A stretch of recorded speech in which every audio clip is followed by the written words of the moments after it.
Scorch Trials, Chapter 7.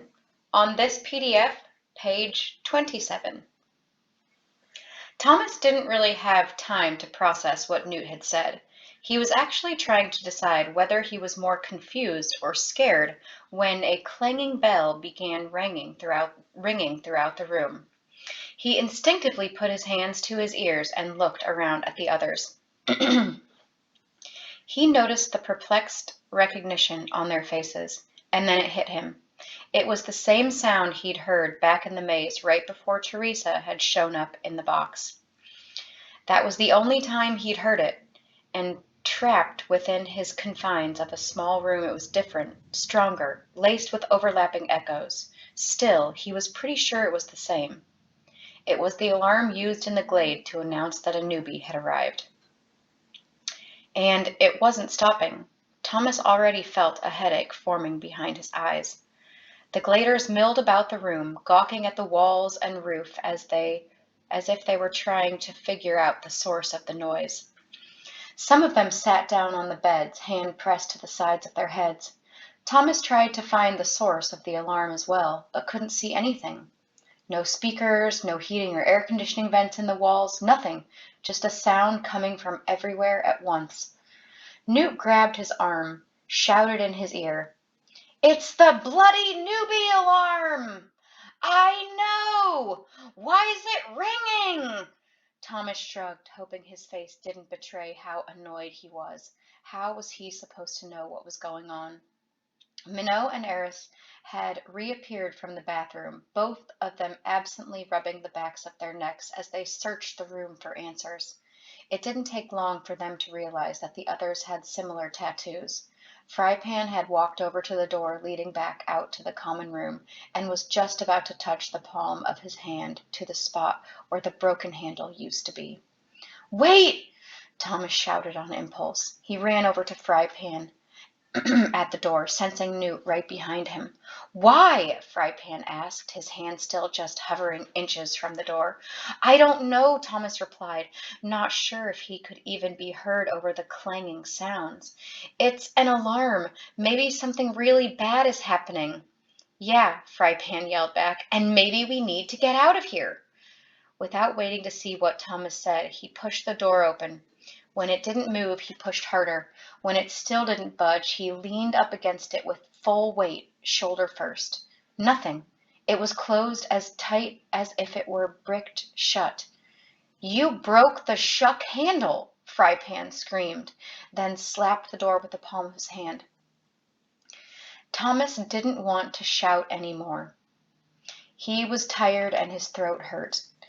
He turned and leaned back against the wall, folded his arms. Most of the gladers seemed as run down as Thomas, sick of looking for answers or a way out. All of them were either sitting on the beds or standing around with blank expressions on their faces. Out of desperation more than anything, Thomas called to Teresa again. Then several times more, but she didn't respond. And with all the blaring noise, he didn't know if he could have focused enough to hear her anyway. He still felt her absence.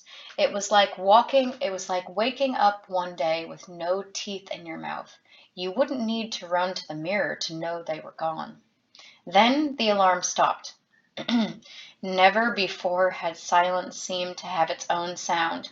Like a buzzing hive of bees, it settled on the room with ferocity, making Thomas reach up and wiggle a finger in each ear. Every breath, every sigh in the room was like an explosion compared to the bizarre haze of quiet. Newt was the first to speak. "Don't tell me we're gonna get bloody newbies thrown in our laps."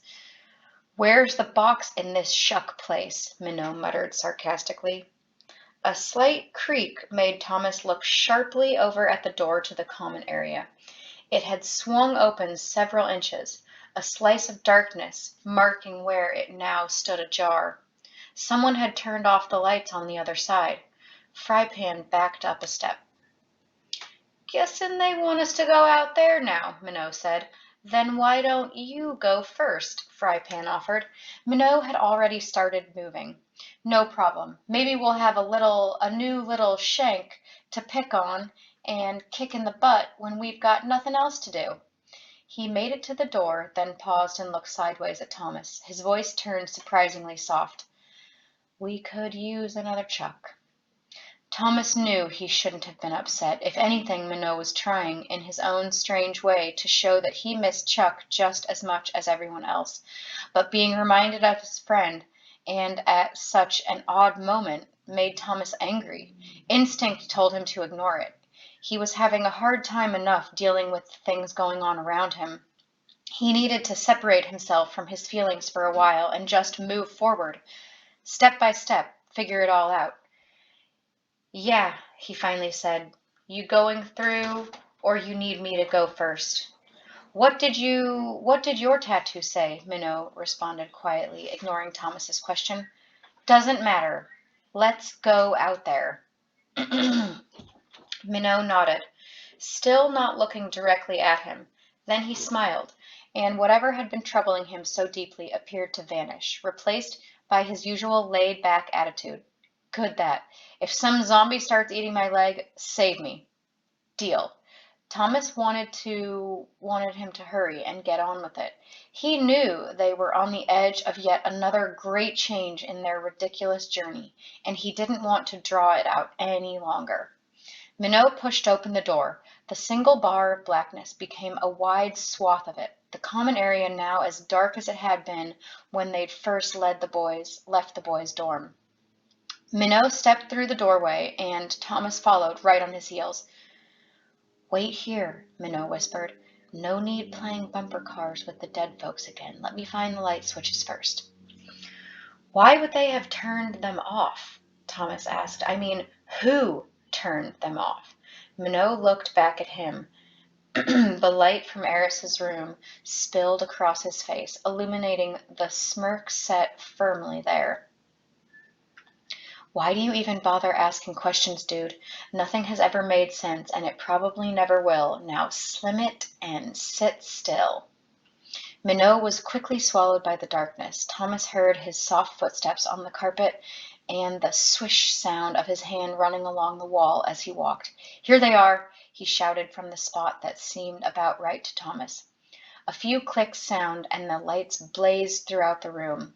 For the tiniest fraction of a second, Thomas didn't realize what was so starkly different about the place. But then it hit him, and as if that awakened his other senses as well, he realized that the horrible smell of rotting corpses had vanished, and now he knew why. The bodies were gone, with no sign that they'd ever been there in the first place.